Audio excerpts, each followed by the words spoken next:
Hello everyone, Mikey der Panzernator here with the Man the Guns Mega Recap. This is, for whoever's counting, the 31st Dev Diary for Man the Guns, and I think we're only going to get 32 with the 32nd being patch notes and all of that, but Podcat is our fearless leader, and he basically starts off by apologizing, kind of, sort of, for the long development time, but most of that's due to the fact they announced it at PDXCon last year instead of waiting until they had actually started on the project. So he counts it, Man the Guns having 6 more dev diaries than Waking the Tiger.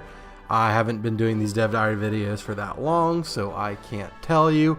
And there's also, even though because Man the Guns is about as comprehensive as Waking the Tiger, the features require more balancing and testing, so fuel and naval changes. I mean, fuel affects everything. Navy's a big part of the game.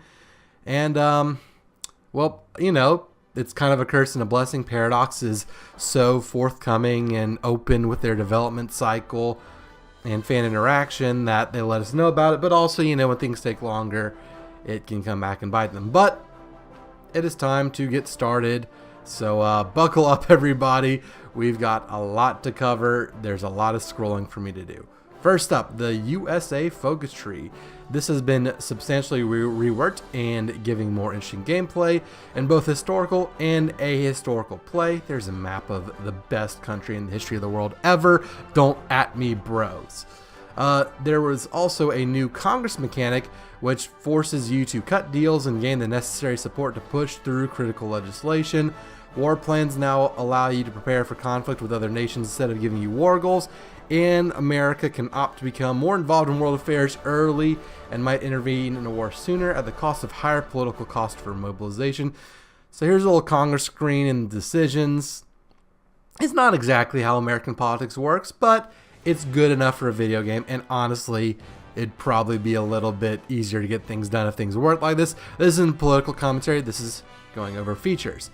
So there are two alt history storylines that allow you to turn America into a communist country. Bernie Sanders, what? You do that by rewriting the Constitution, neutering Congress, desegregating the country some 20 years early, which will provoke a response from the rest of the country, ultimately causing a second civil war. Or you can openly ally with the fascist silver shirts, pushing for blatant voter suppression and require you to fight for your life as the country tries to stop you from pushing through your agenda. So here's the map. It looks like there's just a lot of three-way civil war. I may have seen this in a mod before at some point, but there we go. So that's America. Next is the focus tree for the United Kingdom. Like America, it was reworked and expanded. So effects and requirements in the existing industrial, military, and empire trees were updated to make many focuses more appealing and rewarding. The naval branch was greatly expanded with new focuses, and new focuses reflecting the SAS and the Chief of Staff Committee were added to the military branch as a whole. And here's a screenshot, Rise of the Commonwealth of Nations.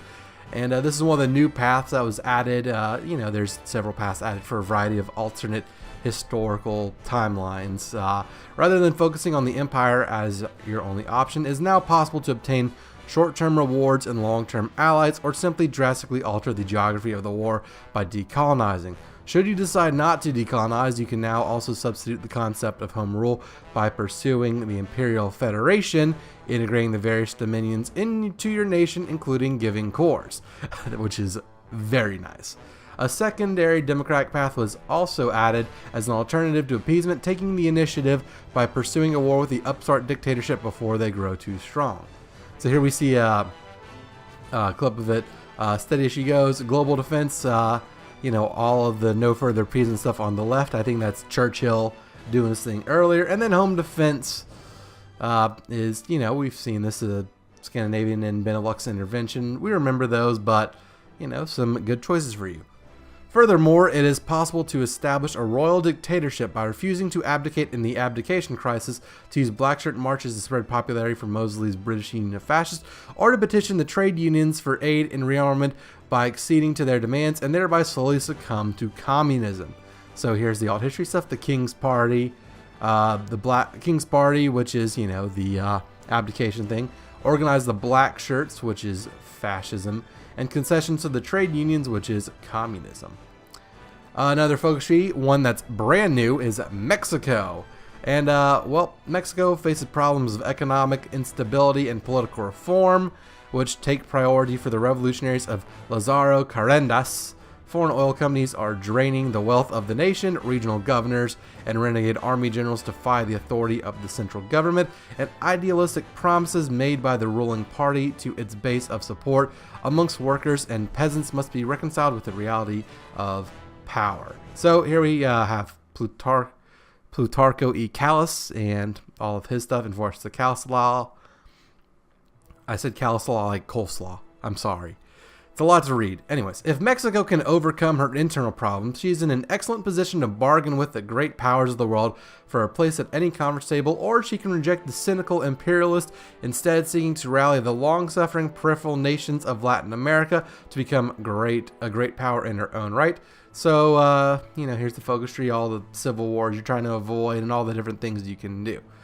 Mexico is also one of the nations where we use a nifty new feature in some of the trees. Resources can be owned by their nations is usually controlled through focuses. So here we can see oil, but the rights that go to the UK or the United States.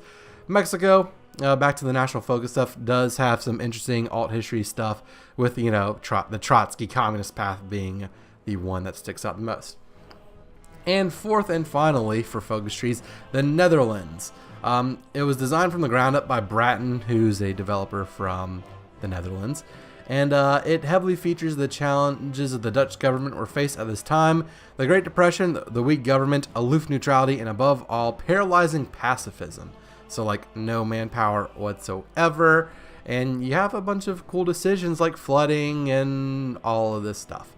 The British and German tug of war over leads into a variety of historical and ahistorical political paths. Fascism with the reconquest of the Dutch colonial empire, communism with the challenge of being a commune all isolated on Europe's west, so distant from the succor of the Soviet Union, democracy with or without the Allies, and a monarchist path involving using the figure of the old Kaiser to begin an insurrection against the Germans under the powerful direction of Queen Wilhelmina. This path is the one I like the most.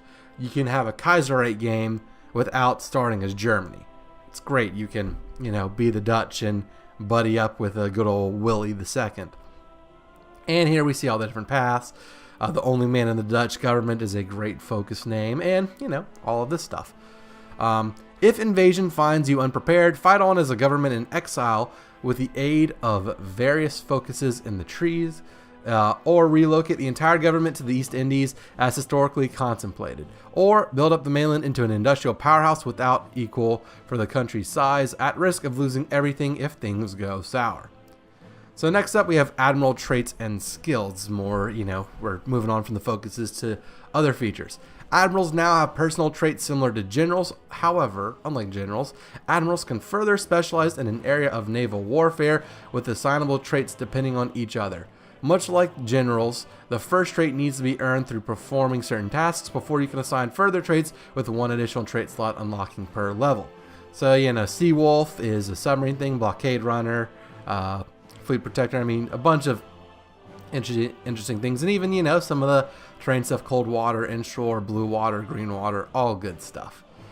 The old system of a single skill level has also been changed and split into 4 separate values: attack, defense, maneuvering, and coordination, with different benefits. Skill points are earned when an admiral gains a level.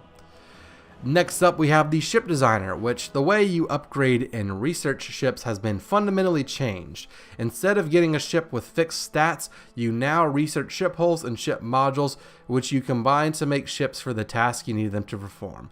Everything from a cheap convoy escort to a fast battleship specialized in providing anti-air support for the carriers. Here we see a 1936 cruiser hull with some good armament. This one just looks dressed to the nines. Which nation is this as? I can't tell. But you got a seaplane launcher, you got AA, good rangefinder, secondaries, armor, all that good stuff. But it's over the production cost. We'll get to that later. Modules include everything from main gun batteries to plane catapults and radar systems to find the enemy, as well as equipment to lay and sweep mines. Hulls are restricted in what modules they can take. Modules and hulls are unlocked through an extensive new tech tree. As part of this, the system no longer distinguishes between heavy and light cruisers or battleships and battlecruisers for the purpose of design and research. So here we see part of the tech tree with the focus on the magnetic detonator, which helps torpedo attack. But as more capable ships cost more, you might find yourself having to make compromises to get a ship in the water sooner. Since we showed it off before, we have also added the ability to tag your designs with icons to more easily separate which destroyers are stacked torpedoes and which are your cheap minesweeping ones. So instead of having to come up with some complicated naming scheme, I mean, for my single-player Let's Plays, I can do this, between episodes, or spend some time coming up with new names, or y'all can suggest them. If you're in a competitive multiplayer game and you're just like mine layer, you do the mine icon, minesweeper, and you just have your plane or your crab. I'm gonna use the crab one a lot because it just seems funny. But yeah, you can just do quick icons to know this is my fleet destroyer, this is my escort destroyer, this is this, that, and the other. Skull and crossbones, maybe your suicide ships. I don't know. Do whatever you want. I'm sure once you start to play around with it, we will all come up with good systems for this. We talked about the production limits. There is the naval treaties. The major powers in 1936 now start with a national spirit representing the London and Washington naval treaties. This spirit limits the maximum cost allowed for capital ships, battleships, cruisers, carriers, as well as the number of capital ships allowed. So here we see Treaty McBreakface. I love this one. So we are limited to a maximum cost of 1,000 for producing this class, and all of that. But you can get rid of the restrictions by leaving the naval treaty, but this will allow other countries to build more powerful ships as well. Fascist countries can instead cheat on the treaties, giving them hidden bonus on the maximum amount of their ships are allowed to cost. So cheat on the treaties, which gives you higher max cost for cruisers, heavy ships, and carriers. Should a nation not in the treaty build up a powerful fleet, they might be invited to join the treaty. And exceeding the number of capital ships permitted by a treaty will invite a strong response from other naval powers. I mean, okay, just real quick. The banking clan will sign your treaty. Yes, you have to sign naval treaties or else everyone gets mad and starts building up. Ship refitting. Using the new ship designer system, old ships can be refit to upgrade their capabilities with more modern equipment, usually for a fraction of the cost of building a new ship. So here we see Admiral class. Some stats go up, some stats go down, and there's a production cost to refit it. It looks like it would take, 12,431.25 to build, but wait, no, I'm looking at the wrong one. I don't know what the refit cost is. I can't find on this. I was looking at the early ship hull, which looks like an empty hull. Anyhow, ships ordered to refit will leave their fleet and appear in the production line. If they have suffered any damage, they must first repair it before they can properly refit. This system can also be used to rebuild cruisers and battleships as carriers, which definitely sounds like something worth doing sometimes. Mines and sweeping. There has been added naval mines to the game. After researching the relevant technologies, you can add mine rails and minesweeping gear to certain ship types to give them the ability to lay mines or sweep them. More modules of the same type increase the speed with which mines are placed or removed. So mines are laid per sea zone with up to 1,000 mines per side. Operating ships in a zone with enemy mines slows them down and runs the risk of suffering damage that can be fatal for smaller ships. So they talked about this, Niall and Daniel, hashtag blame Daniel, Salt Master galore. They talked about this. They did a quick little overview stream. And basically how mines affect ships or sink ships is by upping the accident chance because, you're not sure if the ship had an accident or if it were a mine or what have you. And I don't know if cruisers can lay mines or sweep mines, but I know the light ship hull, so basically destroyers can be mine layers and minesweepers, as well as cruiser submarines. I don't know if normal submarines can, but definitely cruiser submarine models can have mine laying. Well, they're not mine laying rails, but if you're Germany and you want to lay mines, but the British Navy will shoot all your surface ships, you can build submarines that can lay mines, and you can also lay and sweep mines from the air later on. Up next, we have the Supervised State. This is a new democracy's only autonomy level that is an option when puppeting nations in peace deals. A supervised state doesn't really come with any exploitation, but locks the nation in the master's faction and ideology with no way to break out, and also switches to master's ideology and applies heavy ideology drift towards masters to remove all other ideologies. A supervised state, however, has a neutral autonomy drift, so will eventually become fully free and then able to leave the faction. So basically, you're America, you defeat Japan. Japan's not going to go back to war with you if you puppet Japan instead of annexing them. Same thing with Germany, which is shown in the screenshot. Good old Conrad. Conrad looks like, really, whatever. Supervised state. Similar lines, the government, not really, diplomatic option, the government's in exile. With Man the Guns, a faction leader can now harbor a government in exile. Historically, many nations overrun by the Axis would field at least a few small units of exiled forces, such as but not limited to the French, Greeks, Norwegians, Dutch, and even Czechs. They didn't list the Polish, but of course that's the first thing that's why they said it.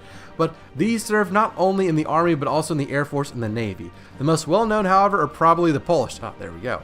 At their height, they numbered almost 250,000 men and served with distinction in France, Norway, North Africa, Normandy, and Northern Europe, while Polish pilots proved their mettle in the battle for Britain, amongst others.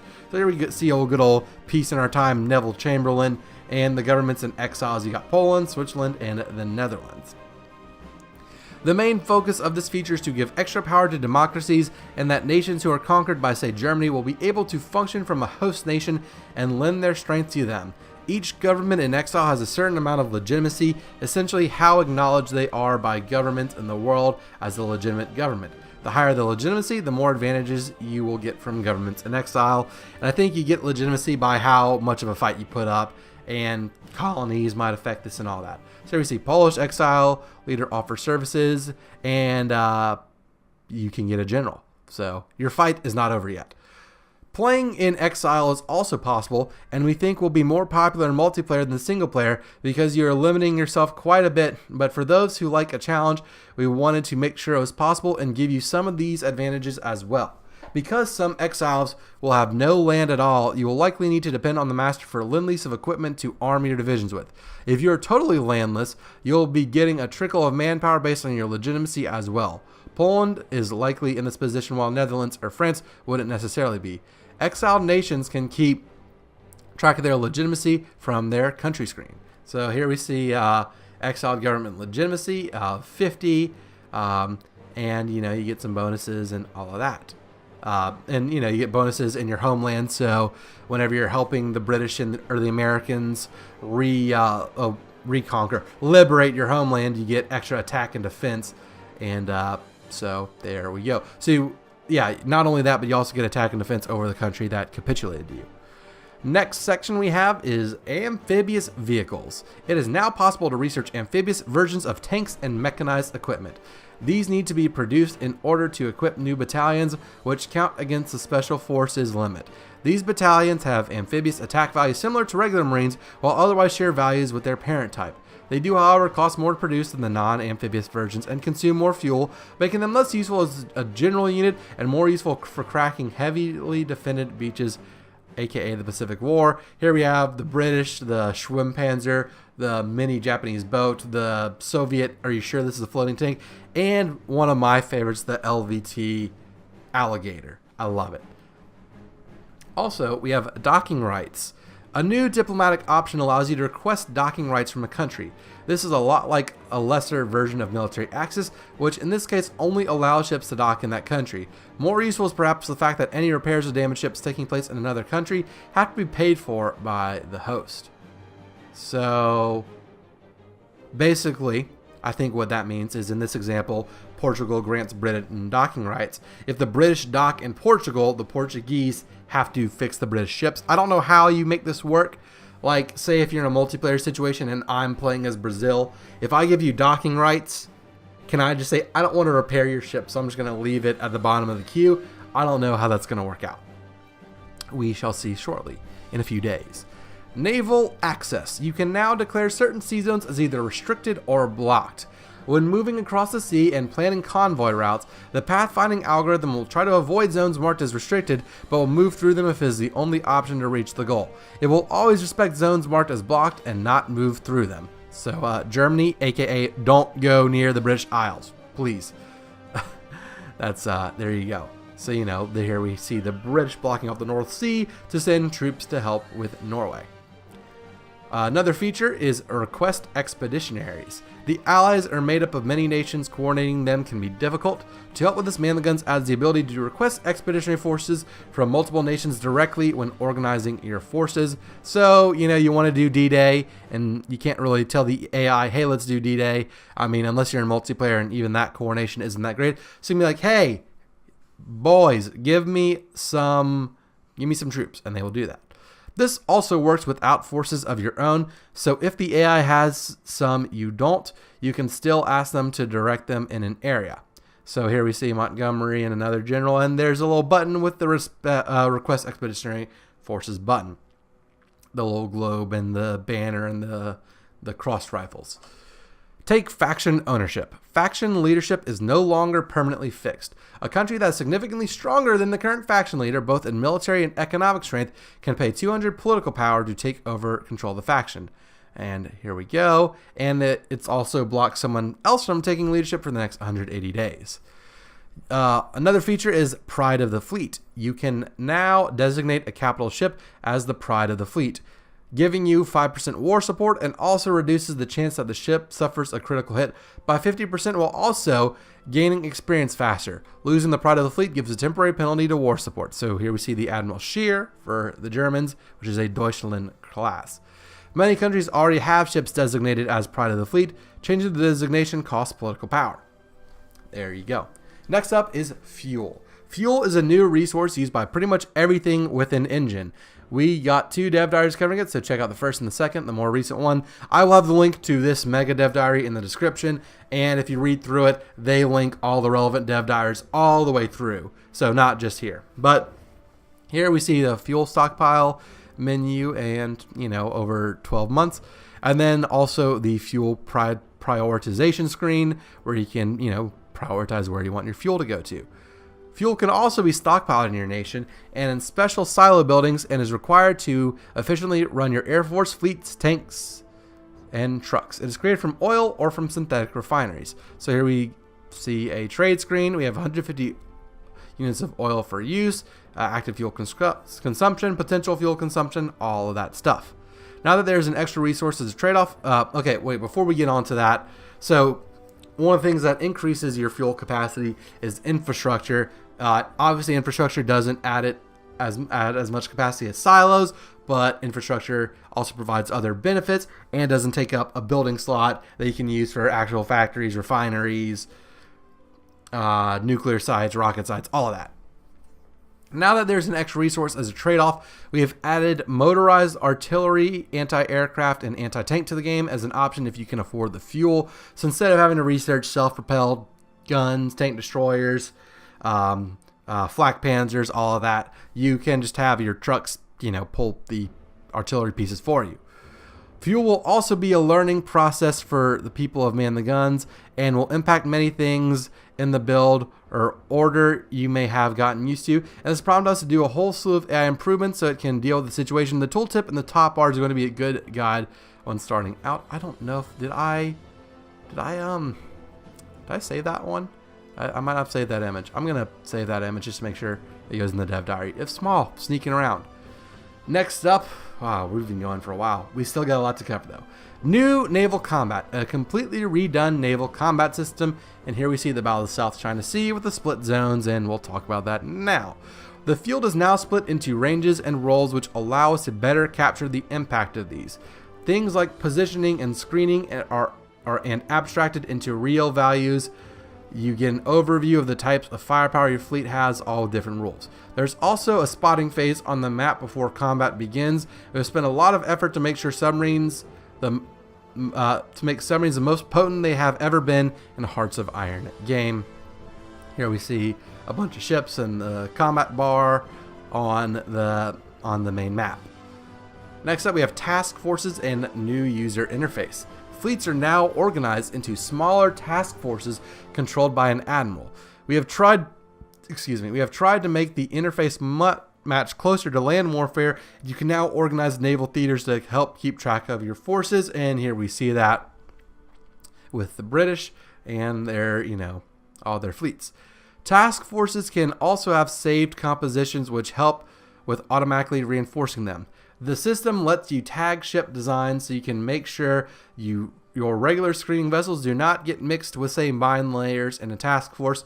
So here we see, some different task forces and the composition editor, which I will be using a lot, especially as larger naval powers such as America, Britain, Japan, and, maybe at some point Germany.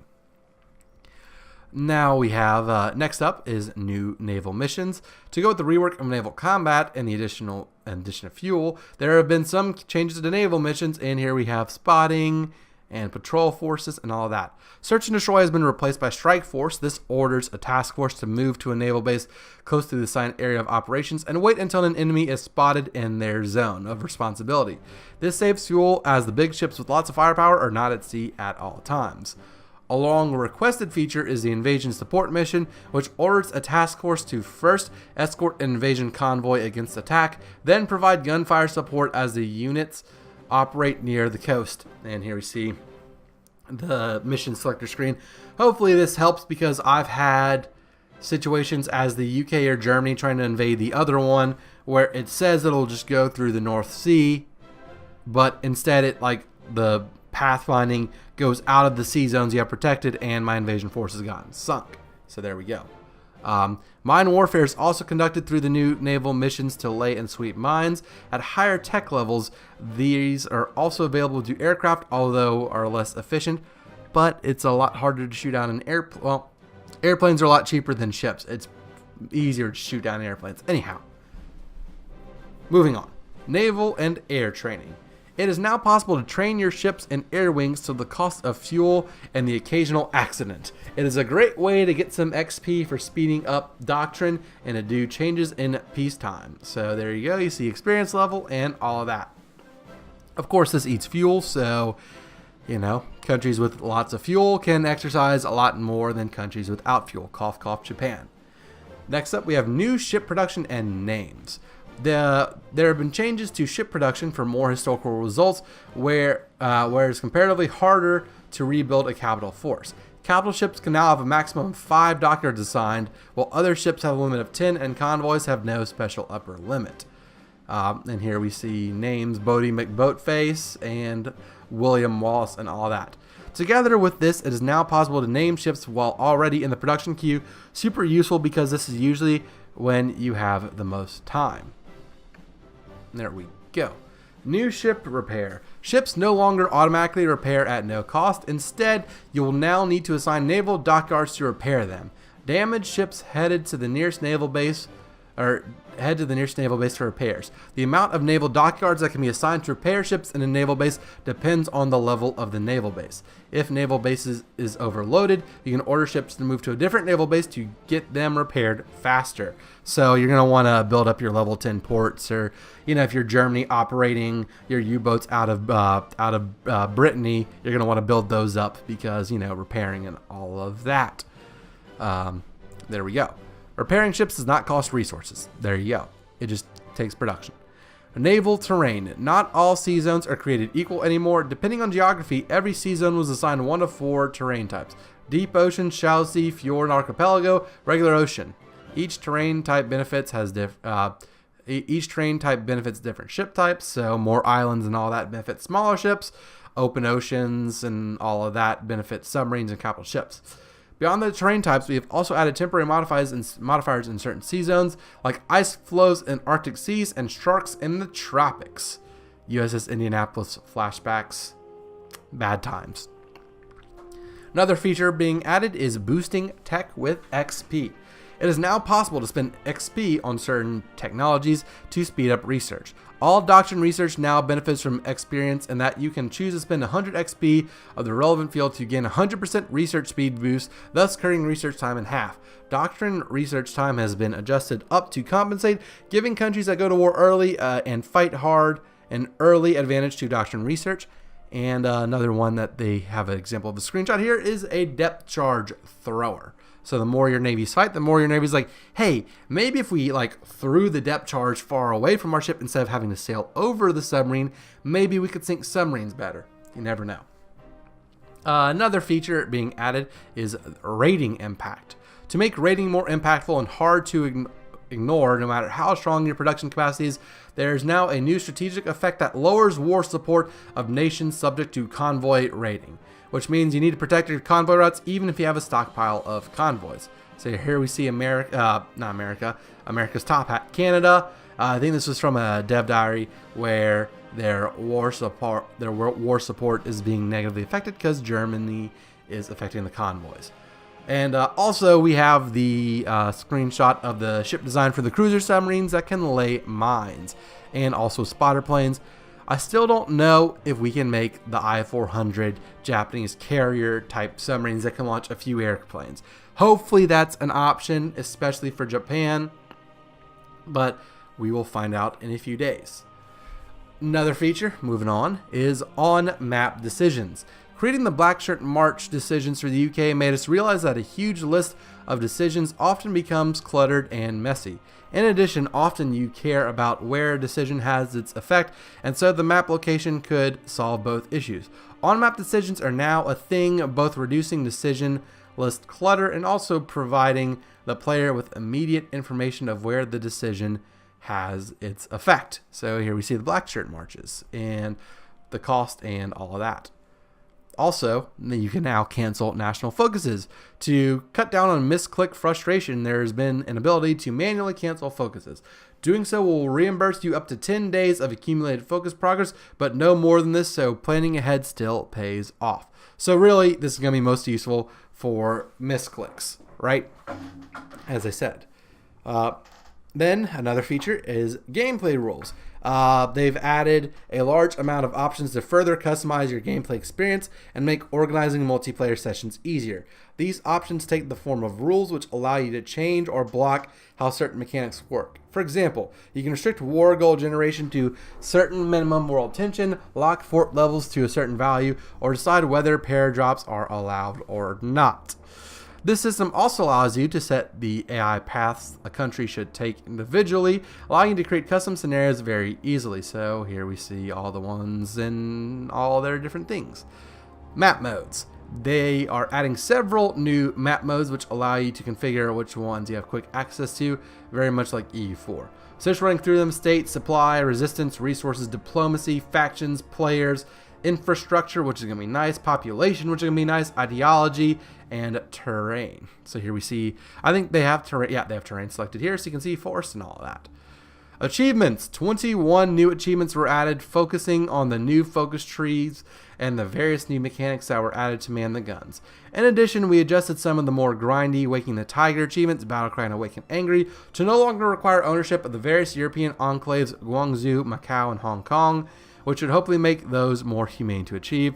And, you know, they show some icons of the new focuses. Paradox, why wasn't this one image instead of 4 tiny ones? You're making my life harder. It's fine.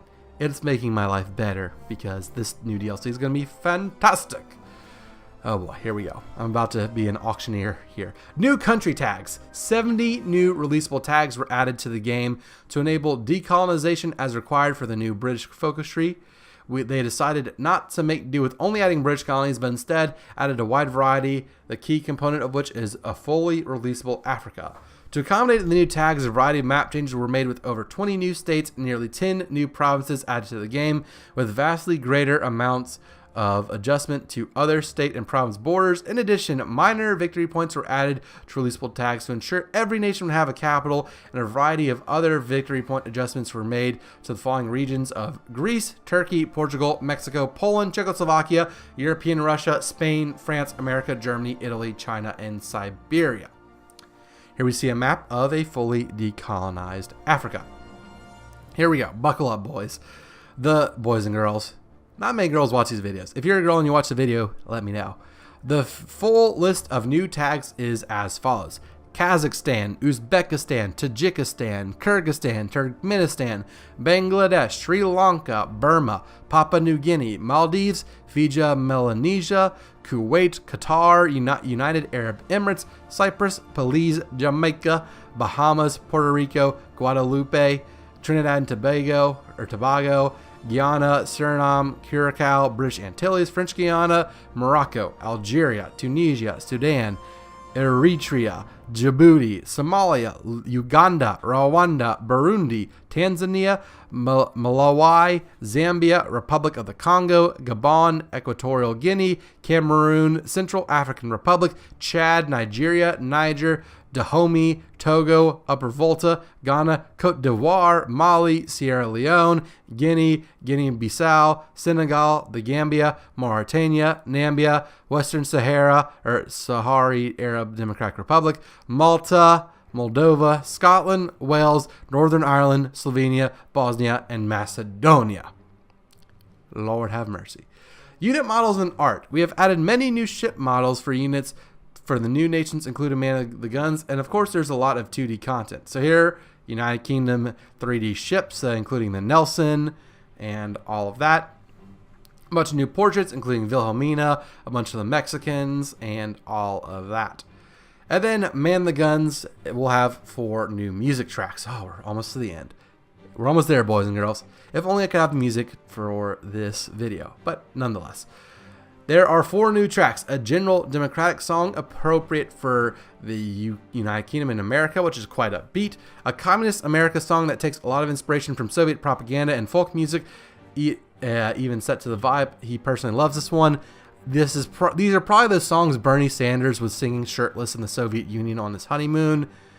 A lot of things wrong with that sentence there, but you know, this is a World War II game, not Bernie Sanders was about 50 years old during World War II. He's an old guy. I like making fun of people, especially wackos who like pudding from Vermont. Third, a Confederate America song that tries to walk the line between a somber military mood, Southern nostalgia, and American tunes. And finally, a general democratic song that is a lot darker and more ominous, fitting for either a nation under a lot of pressure, we were thinking submarines here, or something like where UK's monarchy has taken a turn towards evil. I can't wait for that one. And they link the video where they show off some of the new units and play the music, which phew is something Podcat said as well as me. There was a lot to take in, but they had a stream showing off as many of those as they can, and there was also a AMA on Reddit where they answered our questions. And next week is the release week where they will launch the ship and ship with this title, blah, blah, blah. There will be a dev diary on Wednesday, which will have the full patch log with all the nitty gritty fixes, improvements, and then the release of Man the Guns on Thursday, my 24th birthday. Podcat also warns that they probably forgot like 50 things with a very grinny emoji. And he gave us some rejected titles, not many, but enough to make me happy. Life, the universe, and everything, but probably like 75%.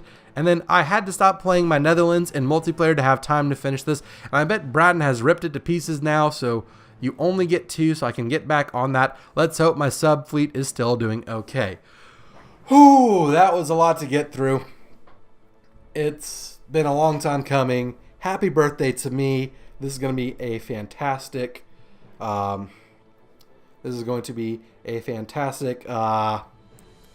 update and expansion and all of that. I'm going to have a lot of fun with it. Hopefully you will too. Hopefully you enjoyed this big overview. Join us next week for the patch review and my various Let's Plays where we start looking at this for ourselves. If you enjoyed this Dev Diary overview, be sure to leave a like and consider subscribing to the channel. Thank you all so much for watching, and until the next one, this is Mikey Panzernator signing out. See you, nerds!